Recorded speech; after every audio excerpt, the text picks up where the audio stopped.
పాడి రైతులకు నమస్కారం. నేను డాక్టర్ నాగేంద్రబాబు.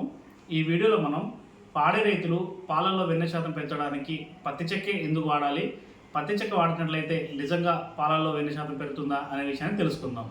మీరు మొదటిసారిగా వీడియో చూస్తున్నట్లయితే please like the video, subscribe the channel. దాణాలో పాడి రైతులు పత్తి చెక్కను విరివిరిగా వాడుతున్నారు. ఈ పత్తి చెక్కని దాణాలో 20 నుంచి 25% మనం వాడాల్సి ఉంటుంది. అంటే సమీకృత దాణాలో 30% ధాన్యపు గింజలు, 20% తౌడు, 20% నూనె గింజల చెక్కలో ఈ పత్తి చెక్కను మనం వాడాల్సి ఉంటుంది.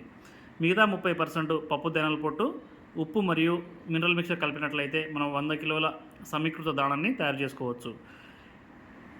చెక్కలో జీర్ణమగు మాంసకృతులు చూసుకున్నట్లయితే అత్యధికంగా 26% నుంచి 40% వరకు ఉంది. ఈ 26% నుంచి 40% మధ్య వ్యత్యాసం ఎందుకుందంటే పత్తి చెక్కలో 2 రకాల చెక్కలు బయట మార్కెట్లో లభ్యమవుతున్నాయి. వీటినే కార్టికేటెడ్ ఆయిల్ కేక్ అని లేదా డీకార్టికేటెడ్ ఆయిల్ కేక్ అని అంటున్నారు. కార్టికేటెడ్ ఆయిల్ కేకులో పత్తి గింజలపై పొట్టు కానీ బెరడు కానీ పులుసులు తీయకుండా డైరెక్ట్ నూనె తీస్తారు. అదే డీకార్టికేటెడ్ కాటన్ సీడ్ కేక్లో పత్తి గింజలపై పొట్టు మరియు బెరడు తీసి దాని నుంచి ఆయిల్ తీస్తారు. ఇలా పత్తి గింజలపై పొట్టు బెరడు తీసిన డీకార్టికేటెడ్ ఆయిల్ కాటన్ సీడ్ కేక్ని మనం కనుక తీసుకున్నట్లయితే దీనిలో డైజెస్టిబుల్ క్రూడ్ ప్రోటీన్ అత్యధికంగా 40% ఉంటుంది. రైతులు కనుక డికార్టికేటెడ్ ఆయిల్ కేక్ని కాటన్ సీడ్ కేక్ని తీసుకొచ్చినట్లయితే పాల దిగుడు పెరుగుతుంది, అలాగే వెన్న శాతం కూడా పెరుగుతుంది. రైతులు ఇది గమనించకుండా రెండవ రకము అంటే కార్టికేటెడ్ ఆయిల్ కేక్ సీడ్ని కనుక తీసుకొచ్చినట్లయితే రైతులకు నష్టపోయే అవకాశం ఉంది.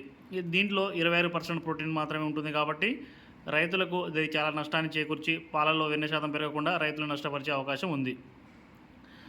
కొంతమంది రైతులు ఈ కాటన్ సీడ్ కేక్ని ఎక్కువ మొత్తంలో ఇస్తున్నారు.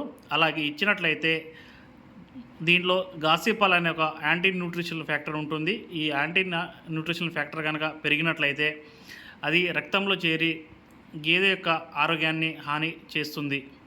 కాబట్టి రైతులు ఈ సింగిల్ కేక్గా ఒకటే ఇవ్వకుండా మనం సమీకృత దాణాన్ని తయారు చేసుకున్నట్లయితే దాంట్లో ఉన్న గాసిపాలని తగ్గించుకొని ఈ కాటన్ సీడ్ కేక్ వల్ల వచ్చే నష్టాన్ని నివారించుకోవచ్చు. కాటన్ సీడ్ కేకే వాడుతున్నప్పుడు పాలలో వెన్న శాతం ఖచ్చితంగా పెరుగుతుందా లేదా పాల దిగుబడి పెరుగుతుందా అని చూసుకున్నట్లయితే ఏమైనా నూనె గింజల చెక్కలో లేని ఒక పెక్యులర్ క్యారెక్టర్ దీంట్లో ఉంది.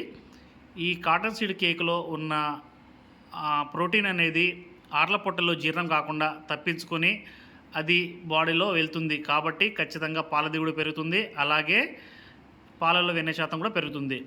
కాటన్ సీడ్ కేక్ కనుక ఇచ్చినట్లయితే చాలామంది రైతులు బైపాస్ ఫ్యాట్ అని వాడుతున్నారు. అది వాడాల్సిన అవసరం కూడా లేదు. ఎందుకంటే ఇది ఎట్లాగో రూమెన్లో ఈ ఫ్యాట్, దీనిలో ఉన్న ఫ్యాట్ అనేది రూమెన్లో డైజెస్ట్ కాకుండా డైరెక్ట్ గేదె యొక్క శరీరంకి వెళ్తుంది. కాబట్టి వెన్న శాతం ఖచ్చితంగా పెరుగుతుంది. చాలామంది రైతులు కాటన్ సీడ్ కేక్లో గాసిపాల్ అనే విష పదార్థం ఉంది, అది పశువుకి కానీ గేదె కానీ ఏమైనా హాని కలగజేస్తుందా అనే అనుమానాలు ఉన్నారు. వారికి నేను ఇచ్చే క్లారిఫికేషన్ ఏంటంటే పత్తి చెక్కలో ఖచ్చితంగా గాసిపాల్ అనే యాంటీ న్యూట్రిషనల్ ఫ్యాక్టర్ ఉంది. ఇది దేనికి హాని చేస్తుందంటే ఆర్ల పొట్ట పెరగని లేదా డెవలప్ కాని వాటికి హాని చేస్తుంది.